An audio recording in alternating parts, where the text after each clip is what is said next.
Assalamualaikum warahmatullahi wabarakatuh. Alhamdulillah. Alhamdulillah wassalatu wassalamu ala Rasulillah wa ala alihi wa sahbihi wa mawalah. La hawla wa la quwata illa billah. Ashhadu an la ilaha illallah wahdahu la syarika lah wa ashhadu anna Muhammadan abduhu wa rasuluhu la nabiyya ba'dah.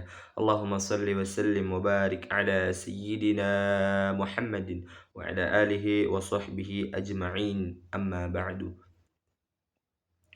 Yang saya hormati kepada Bapak dosen selaku pengampu mata kuliah Qawaid Tafsir, semoga beliau selalu senantiasa diberikan lindungan oleh Allah Subhanahu wa taala.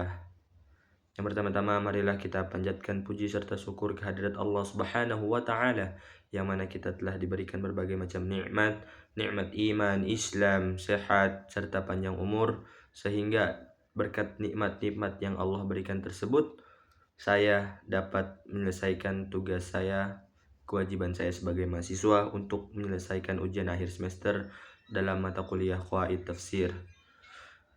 Salawat beserta salam kita curahkan kepada manusia besar yang telah dibesarkan oleh Allah yang Maha Besar, kepada manusia suci yang telah disucikan oleh Allah yang Maha Suci, kepada manusia agung yang telah diagungkan oleh Allah yang Maha Agung, tiada lain dan tiada bukan, yakni baginda Nabi Yuna Muhammad sallallahu alaihi wasallam.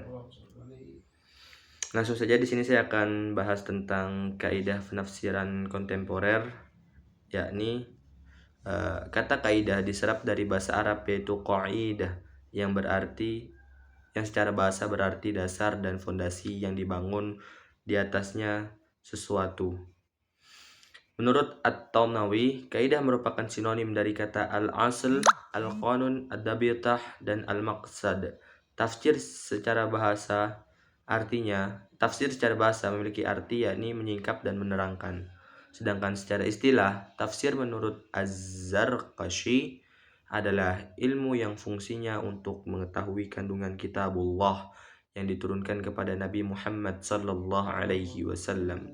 Dengan cara apa? Dengan cara mengambil penjelasan maknanya, hukumnya, serta hikmah yang terkandung di dalamnya.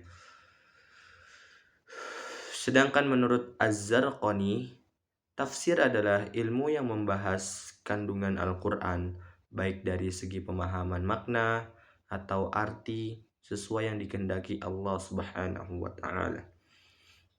Menurut kesanggupan manusia, dari berbagai definisi yang ada, ditemukan 3 ciri utama tafsir, yakni yang pertama adalah dilihat dari segi objek pembahasannya adalah Al-Quran, yang kedua dilihat dari segi tujuannya adalah untuk menjelaskan dan menyingkap kandungan isi Al-Quran sehingga dapat dipetik hikmah, hukum, ketetapan, dan ajarannya. Dan yang terakhir adalah yang ketiga, dilihat dari segi sifat dan kedudukannya, yakni adalah hasil penalaran, kajian, dan ijtihad para mufassir yang didasarkan pada kesanggupan dan kemampuan yang dimilikinya dan berpeluang untuk ditinjau kembali. Dari definisi di atas menunjukkan bahwa suatu kaidah itu memiliki redaksi yang ringkas, tegas, dan kuat dengan cakupan makna yang luas. Pengertian selanjutnya adalah pengertian dan sejarah tafsir kontemporer. Menurut Kamus Besar Bahasa Indonesia, kata kontemporer berarti semasa, pada masa kini dan dewasa ini. Kata lain yang memiliki kemiripan adalah kata modern, yang berarti terbaru secara bahasa. Secara bahasa, tafsir kontemporer berarti tafsir Al-Quran masa kini, baik dilihat dari masa penulisannya maupun spirit kekinian yang mewarnai pembahasannya. Kaidah-kaidah yang dikembangkan oleh Muhammad Sahrur dan Fazlur Rahman. Muhammad Sahrur mengembangkan metode penafsiran yang disebut dengan intratekstualitas dan paradigma sintakmatis. Kaidah yang digunakan dalam metode ini sebenarnya adalah kaidah dasar tafsir yang juga digunakan dalam penafsiran yang lain, yaitu sebagian ayat Al-Quran menafsirkan ayat yang lain. Namun yang menjadikannya berbeda adalah analisis yang digunakan.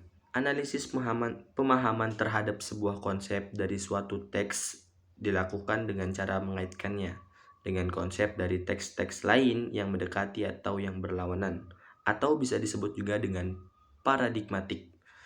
Kaidah lain yang dikembangkan oleh Sahrur adalah bahwa di dalam bahasa Arab tidak terdapat sinonim. Setiap kata mempunyai kekhususan makna. Fazlur Rahman sendiri menggunakan metode tafsir yang dikembangkan oleh Fazlur Rahman, dikenal dengan metode gerakan ganda atau disebut dengan double movements.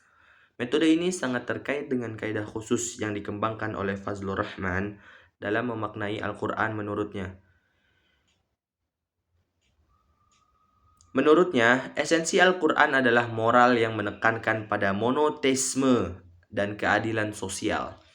Berawal dari kaidah ini, dikembangkanlah metode gerakan ganda. Metode ini dikembangkan dengan menarik situasi kontemporer menuju era Al-Quran diturunkan, lalu ditarik kembali ke masa sekarang. Mungkin cukup sekian dari saya tentang penjelasan kaidah-kaidah penafsiran kontemporer. Bila ada kata-kata yang salah, jangan simpan di dalam hati, karena saya hanyalah manusia biasa, bukan manusia luar biasa. Saya ucapkan terima kasih kepada para penonton mungkin yang akan menyaksikan video ini, dan juga kepada Bapak dosen yang mungkin akan menilai tugas ujian akhir semester saya sebagai mahasiswa.